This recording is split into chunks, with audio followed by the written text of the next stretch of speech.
볼까요? 네, 다음 키워드 떠밀려 큰손입니다. 보통 큰손 하면 재력에 여유가 좀 있어서 어떤 분야에서든 돈 좀 쓰는 사람들을 뜻하는데요.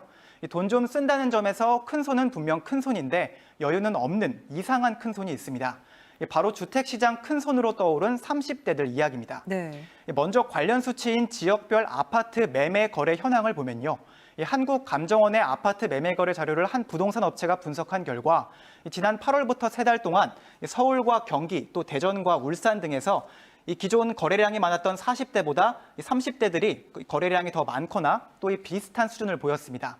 전문가들은 이러다가 아예 집을 못 살까 싶어서 부모님의 도움을 받았다거나 6억 원 이하 주택의 경우 집값의 70%, 최대 3억 원까지 대출이 가능한 보금자리론 등을 활용해서 중저가 아파트 위주로 매수가 증가했을 거라고 보고 있습니다. 네. 빚 내서 집 샀다는 이야기입니다. 이렇게 빚을 내서까지 집을 사는 이유, 최근에 집값 상승과 관련이 있다고 봐야겠죠? 네, 저도 30대인데요. 지금 전셋집 살고 있는데 여력만 되면 그 집 사고 싶습니다. 살기 좋아서가 아니고요. 더 놔뒀다간 전세로도 못 살게 될 것 같아서입니다. 그만큼 어째 제가 모으는 속도보다 오르는 속도가 훨씬 빠릅니다. 실제로 전문가들도 30대들이 아파트 매매 시장에 큰 손이 된 이유를 이런 불안감 때문으로 봤습니다.